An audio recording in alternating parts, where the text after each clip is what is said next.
Chapter 4 का question number कौन सा है? 10वां है। वो करेंगे आज हम लोग। दो क्रमागत धनात्मक पूर्णांकों का गुणनफल 360 है, तो हमें पूर्णांक ज्ञात करना है। ठीक है, तो हमें दो क्रमागत धनात्मक पूर्णांक तो पता नहीं है, तो हमने क्या करा, मान लिया। माना पहला क्रमागत धनात्मक पूर्णांक, धनात्मक पूर्णांक क्या मान लिया मैंने? एक्स मान लिया। ठीक है, और इसी प्रकार से मैंने माना दूसरा दूसरा क्रमागत धनात्मक पूर्णांक। अच्छा, क्रम से क्या समझते हो? इसको क्या मैं एक्स प्लस वन लिख दूं? क्रम मतलब क्या होता है बेटा? सीरियल होता है। जैसे कि मान लो 1 लिखा हो, उसके बाद 2 लिखा हो। इसी तरीके से अगर मैंने x माना है तो दूसरी वैल्यू x प्लस वन होगी। अगर तीसरा मानना हो तो 3 डिजिट माननी होती तो x प्लस टू लेते हैं, 4 माननी होती तो x प्लस थ्री लेते हैं। इस तरह से चलेंगे सीरियल से। ठीक है, क्रम का मतलब यही होता है, सीरियल मतलब यही होता है। ठीक है, तो हमने ये मान लिया। ठीक है, आगे बढ़ते हैं हम लोग। उसने हमसे कहा है कि दिया गया है, क्या दिया गया? दोनों पूर्णांकों का गुणनफल 360 है। क्या इन दोनों को गुणनफल मतलब 360 दिया गया, तो मैं इन दोनों गुणनफल में लिख लूं x into x plus one equals to कितना दिया गया? 306 दिया गया, सॉरी 360 बोला। दोनों का गुणनफल कितना था? 306 दिया गया। ठीक है, तो अब देखो गुणा करा लो हम लोग। एक्स का एक्स में कराया तो एक्स स्क्वायर हो गया, एक्स का प्लस वन में कराया तो प्लस एक्स हो गया, इक्वल्स टू 306 लिखा हुआ। ठीक है, अब ध्यान से देखना, मैंने ये डिजिट इधर मुझे किसमें दिख रही है? प्लस की इधर ले आए तो हम क्या हो जाएगा? एक हमें समीकरण बनता दिख जाएगा। तो समीकरण को सॉल्व करना, देखना कितने इजी तरीके से। थोड़ा सा देखो लंबा बनेगा वीडियो, बट सीखना है तो एक बार में सीख के खत्म करते हैं हम लोग। ठीक है, हमेशा के लिए। देखो करना कुछ नहीं है, ये मुझे द्विघात समीकरण के रूप में दिख रहा है, अब मुझे इसको सॉल्व करना है। तो क्या करूं, ये जो लास्ट वाली डिजिट दिख रही है और ये पहली वाली, इन दोनों का गुणा कराते हैं हम लोग। गुणा करा के हम साइड में लिख रहे हैं। ये काम जितना भी मैं लिखने जा रहा हूँ इस साइड का, ये आपको रफ में करना है, पेपर में नहीं करना है, ना ही कॉपी में उतार के दिखाना है। ये सब काम रफ में करना है। तो मैं यहाँ तुम्हें दिखा रहा हूँ सिखाने के लिए। 306 का अगर एक्स स्क्वायर में करा होगी तो माइनस का 306 एक्स स्क्वायर बनेगा।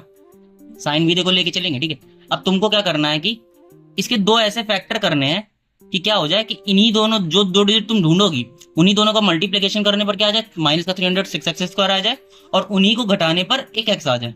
ठीक है, तो अभी देखना किस तरीके से होगा। अभी तुम्हें डिजिट निकालना मैं वो भी सिखा दूंगा, बट अभी मुझे पता है कि क्या है, 18 और 17 डिजिट है। ठीक है, तो क्या करोगी, दोनों में एक्स लिखोगे क्योंकि एक्स स्क्वायर लाना है तुम्हें। ठीक है, और देखना साइन कैसे लिए जाते हैं।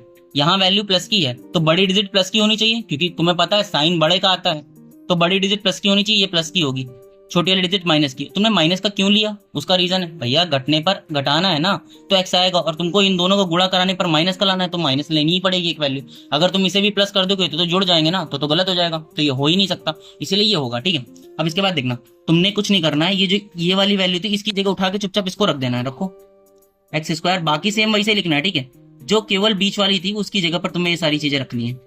ठीक है, और माइनस का 306 इक्वल्स टू 0। ठीक है, अब कुछ नहीं करते, हम दो दो का पेयर बना लेते हैं। बना लिया, अब हमें कॉमन ढूंढना है। ठीक है, देखो कॉमन ढूंढना आना चाहिए, नहीं आता है तो मैं ये भी बता देता हूँ। देखो ये बच्चों वाला काम है, तुम्हें करना नहीं है, लेकिन अब इतने भी बच्चे नहीं रहेगा तुम लोग। एक्स स्क्वायर को क्या लिख सकते हैं हम लोग? एक्स इंटू एक्स लिख सकते हैं। 18x को कैसे लिख सकते हैं हम लोग? देखो अभी तो कोई कॉमन वाले दिन है तो मैं 18 लिख ले रहा डायरेक्ट। 18 को और भी तोड़ सकते हो, 2 इंटू 9 या 3 इंटू 3 करके। ठीक है, 18 इंटू एक्स। ठीक है, माइनस का 17x है, तो क्या लिखोगे? माइनस का 17 ले लो और x ले लो। ठीक है, ये भाई फिर से मैं बोल रहा हूँ, ये तुम्हें नहीं करने हैं वहां पर। ठीक है, वहां तुम्हारे काम करने को। और देखो मुझे पता है 306 को मैंने 18 इंटू 7 के मल्टीप्लीकेशन तोड़ा था, तो क्या मैं इसको इसे लिख सकता हूँ 18 इंटू 17? कोई दिक्कत? ठीक है, अब ध्यान देना, चुपचाप कुछ मत करना है, हमें पहले वाले में कॉमन देखना है। पहले वाला ये पेड़ था ना, इनमें कॉमन देखो क्या दिख रहा है? एक्स स्क्वायर कॉमन दिख रहा है भैया, सॉरी एक्स कॉमन दिख रहा है। तो मैंने अगर एक्स कॉमन लिया तो बचा कितना ब्रैकेट में? ऊपर वाले में एक्स बचा, मतलब यहाँ एक्स बचा, नीचे वाले में प्लस का 18। कोई दिक्कत? वही चीज मैं यहाँ माइनस कॉमन, क्या 17 कॉमन आ रहा है, लेकिन माइनस का कॉमन ले रहा हूँ। देखना माइनस का मैंने 17 कॉमन ले लिया। ठीक है, अगर मैंने इससे माइनस कॉमन लिया, सोच के देखो। ठीक है, तो प्लस का 18 बचना चाहिए ना, क्योंकि ये भी तो माइनस 306 है, तो मैंने माइनस 17 ले लिया। अब अगर मैंने माइनस 17 कॉमन ले लिया तो यहाँ क्या बचा? ऊपर वाले मैक्स बचा, और नीचे वाले में क्या बचा? प्लस का 18। ठीक है, वैसे ये कुछ नहीं होता, साइन के अंदर मल्टीप्लीकेशन होता है जिसके चलते प्लस का हो जाता है। बट देखो अब मेरे को मिल गए ये ब्रैकेट और ये ब्रैकेट सेम है, मुझे यही करने होते हैं। समीकरण तब तक सही नहीं माना जाएगा जब तक आपके ये दोनों, समझ लेना कि तुमने कहीं गलती करी है तभी ये दोनों सेम नहीं आए। ठीक है, अगर ये दोनों सेम आ गए इसका मतलब तुमने सही कर दिया। तो एक्स प्लस 18 एक साइड दो कॉमन थे तो मैंने एक ही ब्रैकेट में लिख लिया, और ये बची हुई डिजिट ये बची हुई अलग ब्रैकेट में लिख दी। कोई दिक्कत? अब मुझे किसकी वैल्यू निकाल के देनी होगी? एक्स की। एक्स की वैल्यू के लिए हमेशा प्रेफर करना तुम लोग माइनस वाली डिजिट को। ठीक है, प्लस वाली को नहीं। कैसे निकलती वो देखना। एक्स माइनस 17 लिखा, इक्वल कुछ मत करो, 0 लिख दो बस। तुम्हें वैल्यू मिल जाएगी। अब देखो 17 इधर माइनस का उधर गया तो प्लस का, तो एक्स की वैल्यू कितनी आ गई 17 आ गई। और ये एक्स की वैल्यू तुमने किसे मानी थी, पहली धनात्मक पूर्णांक मानी थी ना, पहली धनात्मक